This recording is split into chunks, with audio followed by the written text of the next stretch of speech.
mensaje. Ya estamos cayendo un poco en tiempo. Tuvimos unos domingos de vacaciones. Agradecemos al Señor por la visita del pastor Carlos Cruz, del pastor Brandy López y del pastor Roberto Quiñones, que nos ayudaron también por el anciano Miguel Mercado, que nos ayudó en todo este asunto, ¿verdad? Que estuve ausente, estuve fuera de la iglesia. Así que Dios los bendiga con bendiciones grandes de parte de Él. El título del mensaje de esta mañana es La conciencia, así de simple. La conciencia es el título del mensaje de esta mañana.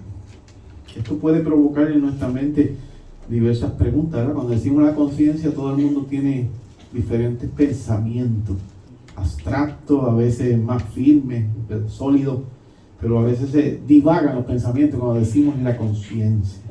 Eso se encuentra en Hebreos 13:18, por utilizar algún versículo, la carta a los Hebreos, capítulo 13, versículo 18, escritor anónimo, ¿eh? Nunca se le ha colocado un escritor, que algunos pues, tienen ciertas opiniones.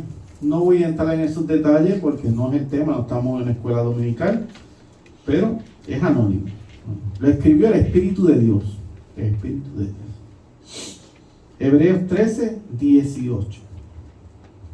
Amén. Dice así la palabra del eterno Rey de Gloria.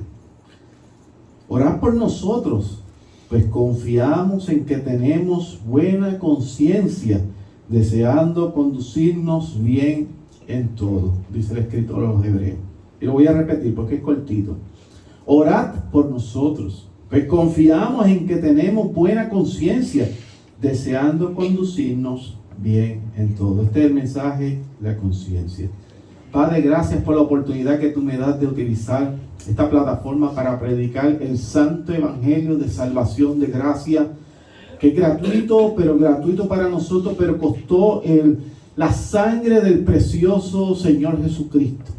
Señor, te agradecemos. Te pedimos ahora que ilumines nuestros pensamientos, que prepare y capacites nuestro corazón para escuchar el santo evangelio de salvación, Padre. Como hiciste con Lidia, la vendedora de telas, la vendedora de púrpuras, que cuando el apóstol Pablo hablaba, ella probablemente al inicio no podía entender, pero por el milagro de la regeneración del corazón, cambiando el corazón de piedra por uno de carne, Lidia comenzó a responder de manera positiva al evangelio de salvación. Y estuvo atenta a las palabras que salían de la boca del apóstol Pablo. Eran tus palabras, Señor.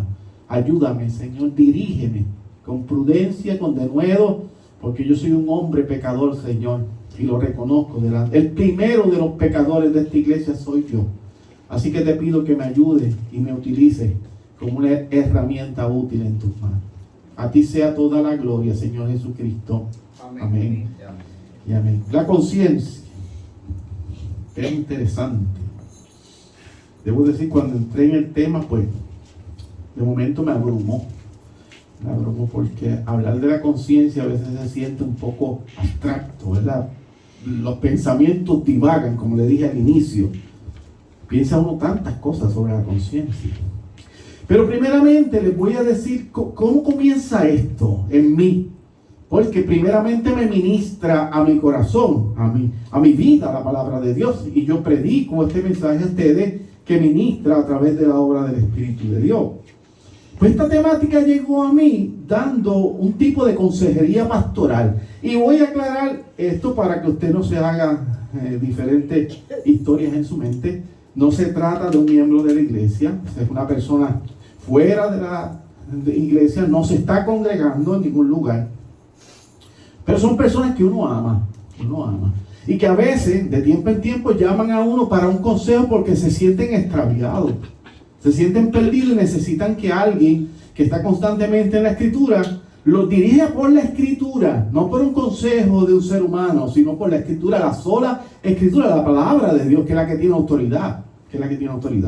Esta persona, ¿verdad? Hablaba con esta persona por teléfono y llegó este tema. Pero mire la providencia del Señor. ¿Cómo es la providencia del Señor? El Señor ajusta todo en tu camino, en tu vida, para que tú entiendas ciertas cosas. Uno está extraviado un poco. Y yo dije, yo quisiera hablar sobre esto, sobre la conciencia, por la conversación que tuve con esta persona. Porque trata la conversación de la conciencia. Y al otro día llega un librito que yo recibo que se llama Faro de Gracia, que es un librito pequeño que trae diferentes estudios y predicaciones de pastores reconocidos, que ya muchos de ellos ya están en la presencia del Señor. Y el tema del libro de Faro de Gracia es la conciencia. Y yo le digo a mi esposa, ¿cómo es Dios, la providencia del Señor? Yo estoy pensando en predicar sobre la conciencia y llega este libro y es sobre la conciencia. Así que Dios sabrá qué es lo que está hablando al pueblo. Dios siempre habla a través del mensaje. Así que este hombre me llama y comenzamos un tipo de consejería pastoral, claro, muy amena, no tan seria como la hacemos a veces en la oficina, cuando nos reunimos. Fue bien amena. Y hablaba con esa persona sobre un sentimiento de culpa que estaba experimentando. Por cierto, yo he experimentado muchas veces en mi vida sentimientos de culpa. Y yo sé que usted también. Y estaba experimentando un sentimiento de culpa sobre algo indebido que estaba haciendo. Y esto me supo a mí con un sabor agradable. Y usted dice, pero pastor, qué extraño es usted, como si él está hablando de que tiene este problema, usted lo siente como agradable. Sí, porque cuando uno entra en un conflicto existencial y va a Cristo, va a una persona que ama a Cristo, que predica a Cristo, es buena noticia. Esa persona me preguntaba por qué se sentía así. Mira la pregunta, ¿por qué se sentía así? Yo le explicaba que ese sentimiento o culpa, en vez de ser algo malo, era algo de cierta manera bueno. Es bueno. Cuando tú sientes culpa o un sentimiento desagradable por algo que no estuvo bien, y eso es bueno. Malo sería no sentir nada cuando tú actúas de manera en transgresión a Dios. Esa persona está buscando de Dios nuevamente, porque está alejado del Señor. Y en mi vida ha habido momentos desde que Cristo me salva que yo me he alejado un poco del Señor y me he sentido triste en mi caminar cuando comencé recién, porque tenía una conducta un poquito agresiva, ¿no? Mi trabajo era agresivo y se me hacía difícil ser creyente y participar de un sistema tan agresivo. Yo decía, Señor, ¿por qué tú me tienes aquí esta división? Soy creyente, pero también tengo que ser fuerte y ser agresivo en algunos momentos. Y era un conflicto existencial en mí, así que yo entiendo lo que estaba viviendo esta persona. Pero está buscando nuevamente del Señor. Así que una vez que nos acercamos a la santidad de Dios, recuerde, ¿verdad? Que el Señor nos aplasta con su ley santa. Cuando usted ve esa santidad, es tan impresionante lo santo que es Dios, que nosotros caemos rendidos y digo, ten misericordia de mí, que soy hombre pecador, porque la santidad es demasiado de grande. Entonces se está acercando nuevamente a Cristo. Así que una vez que se acerca uno a la santidad de Dios por medio de la palabra, recuerde, porque donde está la explicación de sus mandatos es en la santa palabra, no en palabrerías de hombre. Pues la conciencia nos va a acusar cuando estemos fuera del orden de Dios. Nos va a acusar. Y yo sé que usted me entiende muy clarito lo que yo estoy hablando, porque usted lo vive y lo vive a diario. Ay, qué triste, porque yo le fallo a diario. Yo también le fallo a diario, hermano. Todos le fallamos a diario al Señor. Y la conciencia nos dice, actuaste mal. ¿Sabes que fuiste grosero al hablar? ¿Sabes que viraste? El pecado de omisión, ¿se acuerda que predicamos del pecado de omisión? Que sabiendo hacer lo malo, lo bueno, hacemos lo malo. No miramos. Entonces yo al no mirar eso que yo puedo resolverle a alguna persona, yo creo que yo voy en una cápsula especial de santidad. Y no, es todo lo contrario, es pecado de omisión. Porque yo pude ayudar. Y es contado como pecado. Pecamos de muchas maneras, de muchas formas diversas. Pero la santidad de Dios, a base de su palabra, nos causa que la conciencia nos acuse. Entonces, en el libro que le dije, el folleto que recibí, hay varios predicadores, varios pastores, maestros. Leí uno que es del pastor Arthur W. Pink, que por cierto tiene uno sobre la soberanía de Dios, sobre la santidad de Dios, que es tremendo, un librito, y explica el tema de la conciencia. Escuche cómo lo explica él. Voy prácticamente a citar lo que dijo el pastor Pink. Él explica el tema de la conciencia como la facultad del alma que nos permite percibir la conducta en relación con lo correcto y lo incorrecto. La conciencia te dice que está bien y que está mal. Es el principio interno que decide sobre lo que es legal o ilegal. Usted sabe que cuando uno toma algo que no le pertenece, si uno es una persona honesta, pero le dio la tentación de tomar lo que no es de uno, uno después tiene esa carga en el pecho, se siente tan mal. Entonces eso controla los deseos y las acciones, la conciencia. Y ahí más o menos termina la cita del pastor Pink. Eso es como él resume la idea de la conciencia. Claro que estamos tratando de expresar con palabras algo que es espiritual, que es interno. Es muy complicado expresar la conciencia con palabras. Es esto y ya. No es tan simple. Pero de alguna manera tenemos que explicar. Si utilizáramos una ilustración moderna, y esto me vino mientras hacía las notas, yo digo, ¿cómo yo utilizo una ilustración moderna para explicar al pueblo qué es la conciencia? Y tal vez medio jocoso, pero sí funciona, me parece a mí. Podríamos decir que es la función de un sensor en el auto de nosotros, de nuestros autos. ¿Sabe que ahora los autos tienen multitud de sensores? Ahora están tremendos los autos, hasta frenan solos. Si tienen un sensor que cuando usted se queda dormido y ve las líneas, el guía responde y también se alinea. Si va cerca de un auto, también frena. Si tiene algún problema, rápidamente el dash o el panel frontal prende alguna luz y dice que el carro tiene algo en mal estado. Ese sensor sería la conciencia. Usted dice, ¿qué hice? ¿Qué pasó? Yo a veces he estado hablando con hermanos aquí en la iglesia, porque yo les digo que en algún momento yo lo voy a lastimar, yo lo voy a ofender, ¿o yo?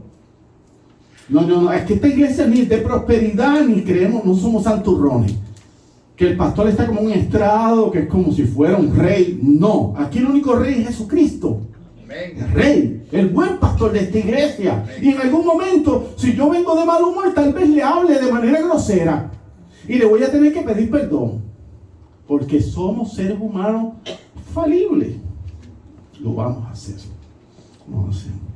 Y la conciencia me va a decir a mí, tal vez no en el momento, porque estoy cargado de ira, pero posiblemente más adelante yo diga, oye, como yo le hablé a ese hermano, como que fui repugnante con él, y él quería decirme algo, pedirme un consejo, y yo no fui ayuda para él a través de la escritura.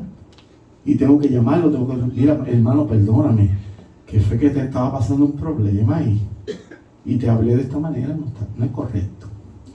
Yo sé que estás pensando ahí estás haciendo tu película de lo que hiciste esta semana. Y ahora Dios nos ministra y decimos, yo tengo que ir a donde esta persona y pedirle perdón porque hablé de esta manera y no estuvo bien. Así que ese es el sensor, la conciencia, el sensor que está en el auto, ¿no?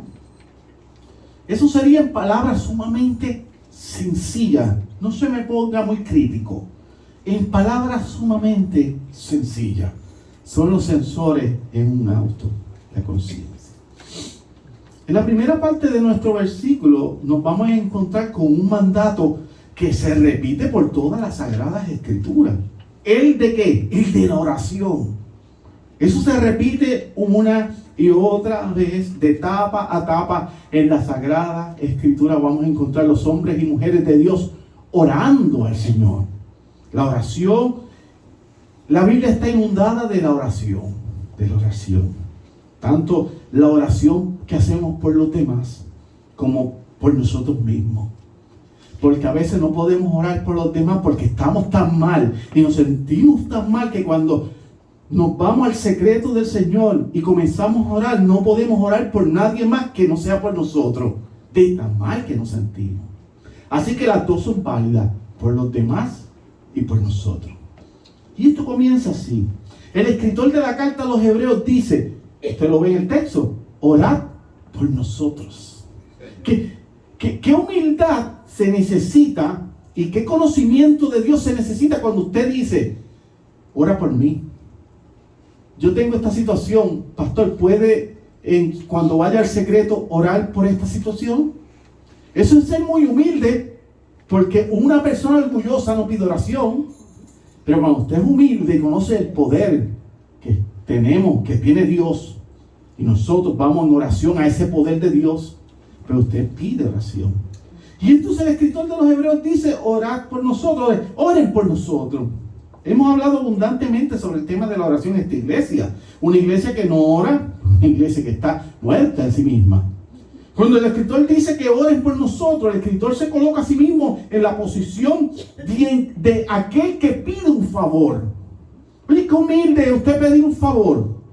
Mira, hay gente que no pide cosas materiales, pero dice, mira, yo lo único que necesito es que tú ores por mí. Amén. Que te acuerdes de mi oración. Esta persona que yo estoy hablando, como empecé el mensaje, me llamó posteriormente y me dijo, pastor, yo quiero pedirle un favor. Mire, fue rápido, llamó, un favor. Y no era que orara en el momento, era cuando yo estuviera en el secreto con Dios. Ore por mí. Oye, yo lo vi como si fuera un niño pidiéndole a alguien adulto, ayúdame, ora por mí. Me dio sentimiento aquello, pero pidió que orara por él, pidiendo un favor. Sabe que yo siempre le recuerdo que el que le llamaron el príncipe de los predicadores, Charles Spurgeon, decía que el mayor regalo que se le podía dar a una persona era orar por él. Yo sé que cuando yo estuve ahora afuera en las vacaciones, ustedes estaban orando por mí. ¿Quién me tocaría? ¿Qué me pasaría si Dios no ha dicho que me pase nada? Nada. Porque ustedes están orando por mí. Dios va a cumplir su propósito en nosotros. Por eso es que oramos cuando alguien va a viajar, cuando alguien viene de regreso, cuando alguien va a una operación, cuando alguien tiene un familiar que está enfermo, cuando alguien tiene un problema económico, cuando alguien tiene problemas de decisiones. Se ora, oramos. Y al final Dios va a hacer su voluntad. ¿Sabe qué? Si sus lectores oran por él, estoy hablando de la carta a los Hebreos, el lazo de unidad entre él y los destinatarios de su carta será fortalecido, porque cuando usted ora por alguien, hace un enlace. Uno a veces dice el Señor que oremos por aquellos que nos bendice, a aquellos que os maldicen. Amén. Y orar por ellos también. Y cuando usted hace ese ejercicio, algo en usted cambia, porque hay gente que son detestables en nuestros ojos. Porque nosotros somos seres humanos y hay gente que nos ha hecho mucho daño. Y el Señor dice, ora por él, bendícelo. Y te dicen, ¿qué? ¿Qué tú dices? El sermón del monte, que lo bendecirlo, pero si esto me han hecho la vida de cuadrito. El Señor dice, bendícelo, ora. Y cuando tú practicas eso, te haces humilde. El orgullo lo saca, el ego. Dice, Señor, bendícelo. Viene uno con las muelas apretadas acá. Bendícelo, Señor. Casi no puede uno. Ayúdale, prospérale. Cuando uno dice prospérale, casi no sale. Y uno luchando con la carne de uno. Y la hombría, la falsa hombría de uno. Y te hace un enlace con esa persona. Así que si ellos oran, indica que el mensaje que el escritor de Hebreos tiene en la carta, pues fue transmitido y bien recibido.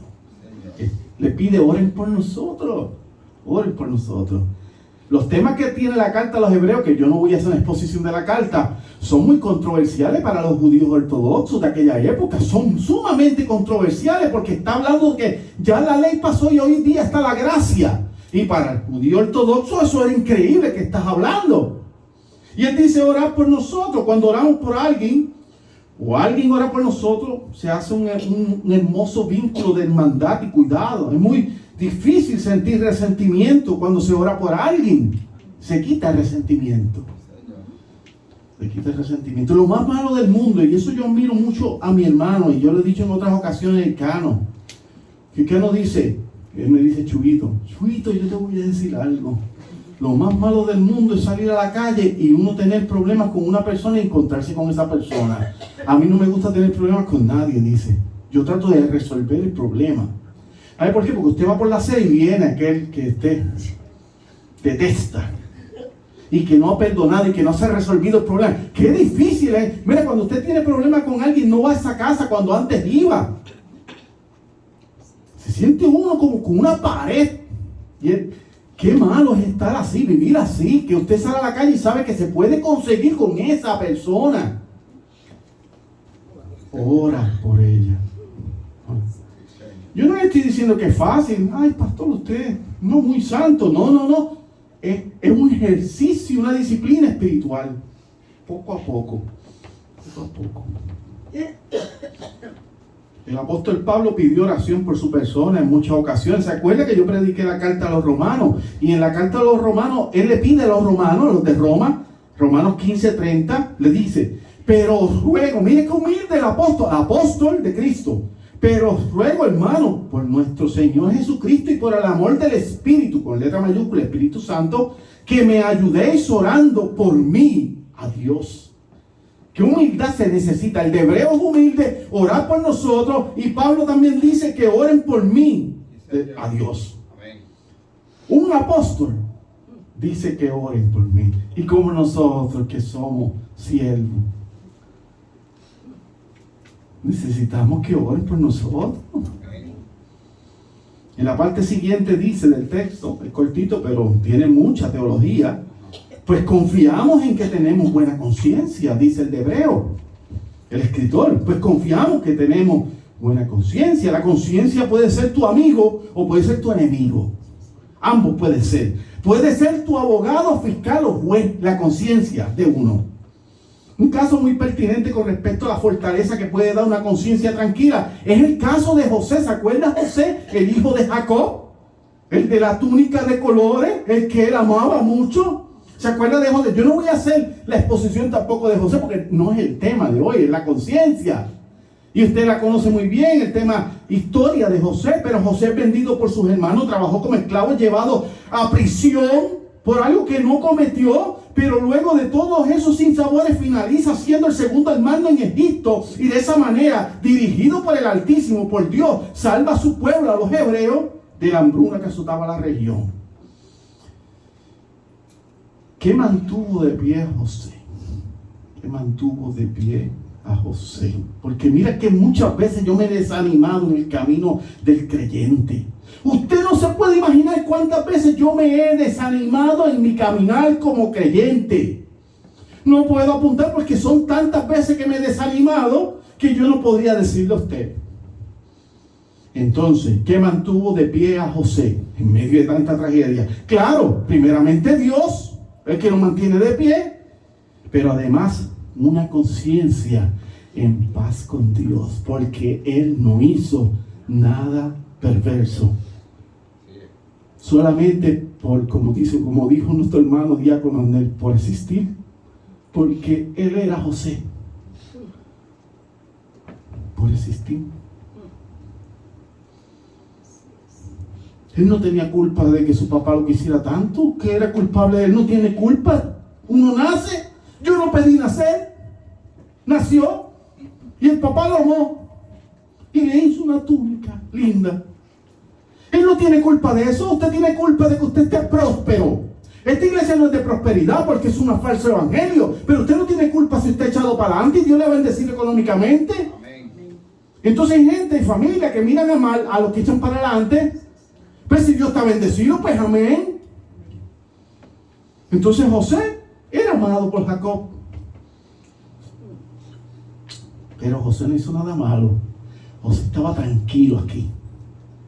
Usted puede estar pasando, como dice el refrán pueblerino, las de Caín. Pero si usted sabe que usted no ha hecho nada contra esas personas, quédese tranquilo. Si usted tiene quien pelea por usted, tiene que pelear por usted.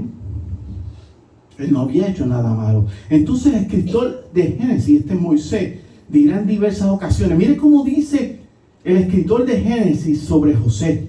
Génesis 39:2. Mas Jehová estaba con José, y fue varón próspero, y estaba en la casa de su amo el egipcio. Estaba aquí en paz. Sufrió José, pero aquí ¿cómo estaba? Sereno. También dice en Génesis 39:21, pero una vez más, pero Jehová estaba con José y le extendió su misericordia y le dio gracia en los ojos del jefe de la cárcel. Había pasado toda aquella adversidad, pero José estaba en calma y tenía el favor de Dios. Mire, si hoy usted está bien destruido y usted está pasando una situación bien difícil y usted no ve respuestas de nada, nada, en el horizonte no ve una respuesta, tome calma, calma. El tiempo del Señor es perfecto. Amén. Y el Señor trabaja en cada uno de nosotros y tiene un camino o no. Sí. Tiene un camino.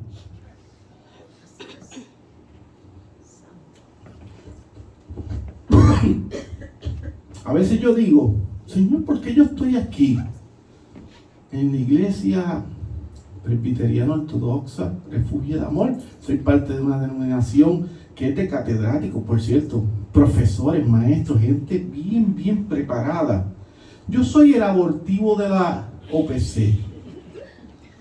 ¿Por qué tú me tienes aquí? ¿Será para yo aprender de ellos o que ellos aprendan de mí? Y lo veo doble.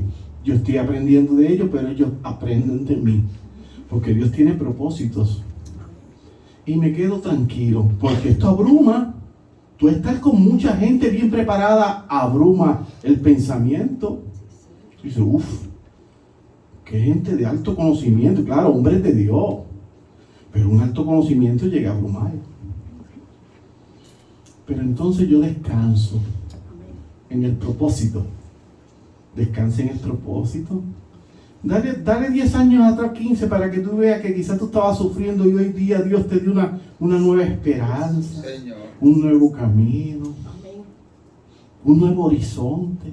Yo lo he visto en mi vida y estoy contento. Es que desde que llegué a vacaciones no había dado ahí. Estoy contento. Amén.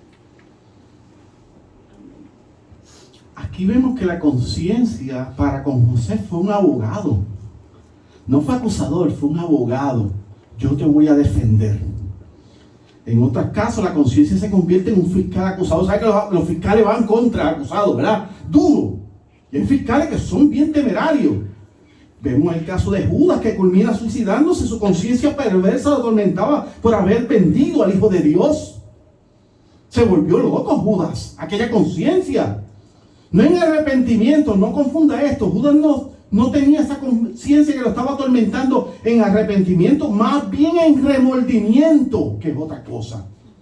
La conciencia de Zaqueo, ¿se acuerda la historia de Zaqueo? Que le hizo devolver a todos los que había estafado, pero a las personas que había defraudado violentamente, le iba a devolver multiplicado por 4, Lucas 19:8. Zaqueo, cuando ve a Cristo, ¿verdad? Que está en el árbol, baja, conoce a Cristo, el corazón de Zaqueo es transformado por la obra del Espíritu de Dios. ¿Qué dice? Oye, pero yo he sido un hombre estafador. Yo he lastimado a las personas, yo he hecho trampa. La conciencia le dice, ve donde ellos. Y a muchos les dio 4 veces. Aquellos que había lastimado grandemente. Entonces, esto que dice el escritor de la carta a los Hebreos es muy importante, una buena conciencia. Por cierto, no es correcto decir que la conciencia es la voz de Dios que habla en el alma.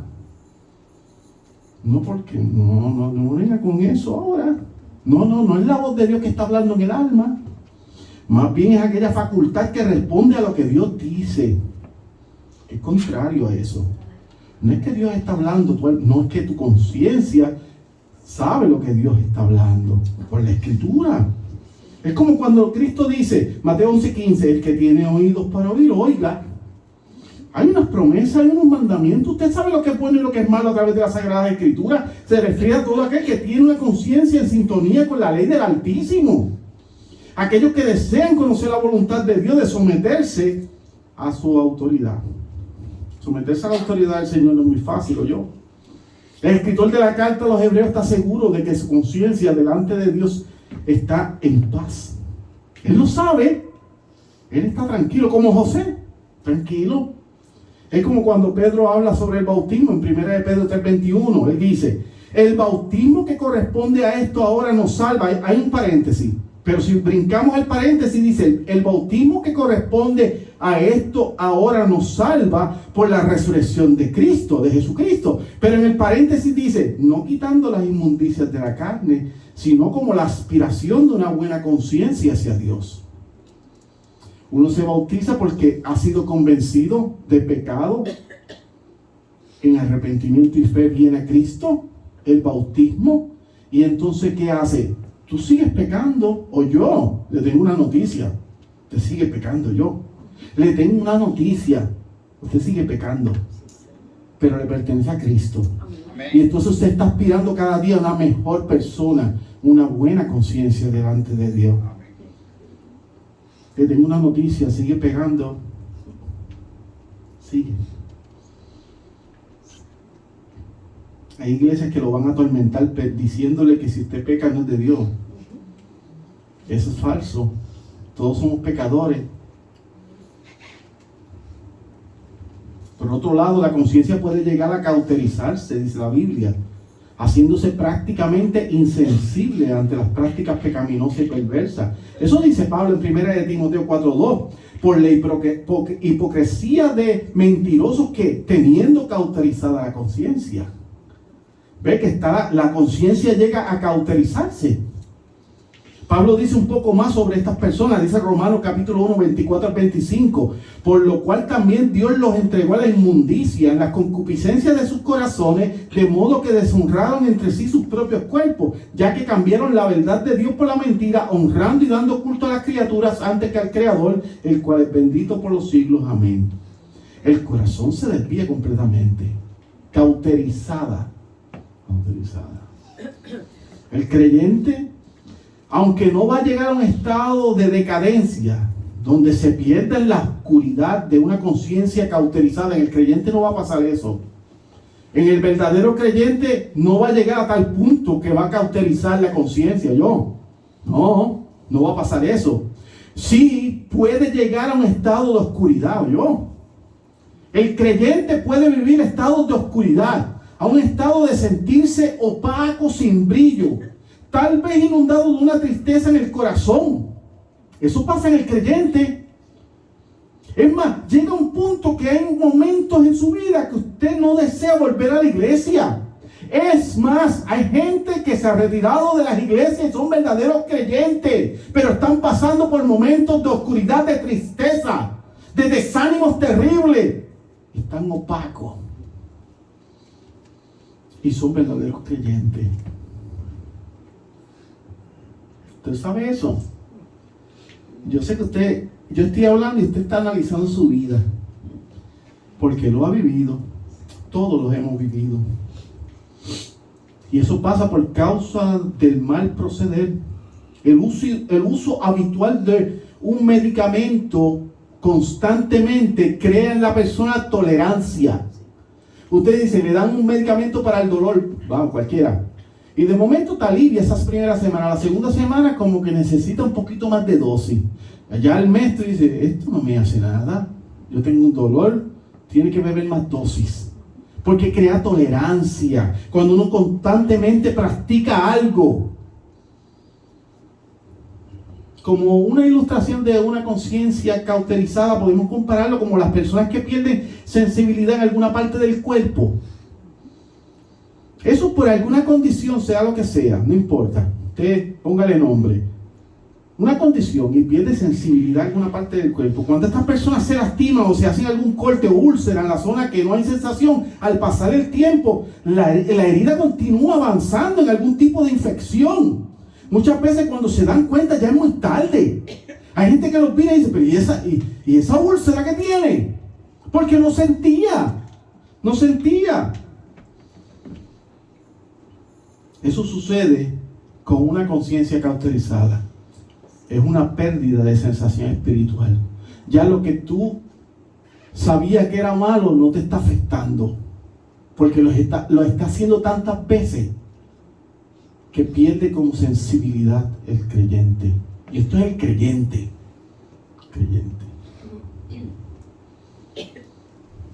Claro, Dios va a volver a nosotros y nos va a levantar de ahí, de estar comiendo algarroba. En casa de mi padre hay mucho alimento. Y te das cuenta. Él no te va a abandonar. En el creyente, estos momentos de aflicción de la conciencia trae consigo restauración, reflexión, un nuevo comienzo, como les dije ahorita, donde meditamos en la Santa Palabra y de esta manera nos ajustamos al poder del Espíritu de Dios y del eterno Rey de Gloria. Él nos levanta del lodo donde hemos caído. Si usted lo está viviendo hoy, Él nos levanta de ahí. Usted está aquí, ¿por qué usted está aquí? Porque le gusta verme, no es por eso. Tal vez tiene amistad conmigo, tal vez me ama, pero no es por eso. Es por la Santa Palabra de Dios. Amén. Que usted tiene una necesidad, que le arde el corazón por escuchar palabra de Dios. Y usted no sabe cómo, pero está ahí en su corazón. En el caso del perverso no es así. Simplemente el perverso se sumerge más y más hasta que en el último suspiro llega al lugar de tormento, dolor y castigo, porque no tiene marcha atrás, no tiene lo que nosotros tenemos. Y finaliza el versículo diciendo, deseando conducirnos bien en todo. Qué lindo, ¿verdad? El escritor de los Hebreos, deseando conducirnos bien en todo. La preocupación del escritor debe ser nuestra preocupación también. Debemos desear conducirnos bien en todo lo que vamos a hacer. Tenemos que estar pendientes cómo actuamos, cómo caminamos, cómo hablamos, qué miramos. Nuestra actitud. Eso conlleva disciplina y obediencia. En estos días había un post que se presentaba, lo vi en Facebook, por cierto, que presentaba dos caminos. Uno decía, creo en Dios. Ese camino estaba repleto de personas, creo en Dios. Y repleto de personas se encontraba. El otro camino decía, obediencia a Dios, obedezco a Dios. En ese camino no había muchas personas. Y yo dije, qué brutal, es verdad. Porque la gente dice, no, yo creo en Dios, porque tú eres el único. Pero obedecer a Dios, eso es otra cosa.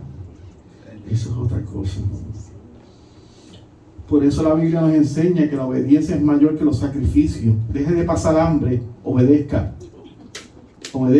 Deja de pelarte tanto las rodillas, obedece. Yo conozco gente que ora mucho, pero no son buenos cristianos. Pastor, que usted dice, así mismo cuando lo escucha. Así mismo. Es más, nosotros podemos evaluarlo nosotros mismos. Que a veces hemos orado mucho y el comportamiento con las personas no es el mejor. Y hemos orado mucho porque no obedecemos. Sí practicamos la disciplina de la oración, que es necesaria, pero en la obediencia, en la práctica fallamos, nos colgamos. El primero yo. Así que dice, ciertamente el obedecer es mejor que los sacrificios. Dice el primer libro de Samuel, capítulo 15, versículo 22. Samuel, el profeta Samuel, hablándole al rey Saúl, que hizo lo que le dio la gana. Porque se creía profeta, él no era profeta, era rey. El que podía sacrificar al animal era Samuel. Y él le dice, ciertamente el obedecer es mejor que los sacrificios. que ha hecho? Ha actuado como un loco. Lo regañó al rey. Porque es mejor obedecer. Obedezca un versículo. Concluyo con esto, hermano. Concluyo aquí. El deseo que tiene el escritor de la carta a los Hebreos debe estar sembrado en los corazones, nuestros corazones, a la luz de las Sagradas Escrituras. Tener una buena conciencia va a depender en gran manera de aquello con lo que llenamos nuestros corazones, por cierto. ¿Con qué estamos llenando nuestro corazón, nuestra mente? ¿Con qué llenamos nuestra vida? Cuando nuestros ojos, la lámpara del cuerpo, busca lo bueno, lo de buen provecho, pues nuestro interior estará siempre pendiente a las cosas perversas que nos tientan. Porque sabemos qué cosas son malas por la Escritura. Entonces nos alejamos de eso, porque estamos llenos abundantemente de la palabra que salta para vida eterna. Pero si nuestro ojo es maligno, nuestro interior estará en tinieblas. Eso se encuentra en Mateo capítulo 6, 22 al 23. ¿De qué nos estamos llenando? ¿De qué estamos mirando? ¿De qué estamos hablando? ¿Qué hacemos como creyentes? Eso va a depender cómo la conciencia actúa. Me parece que una buena oración para finalizar es lo que el apóstol Juan dice. El viejo apóstol Juan ya está bien anciano. En la tercera edad que está Juan, cuando escribe su tercera carta. Está pronto a visitar a Cristo, a verlo cara a cara, pronto. Y el tercera carta de Juan, en versículo 2, dice, y con esto finalizo: amado, yo deseo que tú seas prosperado en todas las cosas y que tengas salud así como prospera tu alma. Amén. Y esa es la oración que yo pido a Dios para cada uno de nosotros. A Dios sea toda la gloria. Este fue el mensaje de la conciencia. Señor, gracias por la oportunidad que tú nos has dado de escuchar tu santo evangelio. Te bendecimos, Cristo. Gracias por la oportunidad de servirte. En el nombre de Cristo Jesús, Señor nuestro. Amén. Amén. Amén. Pero hermano,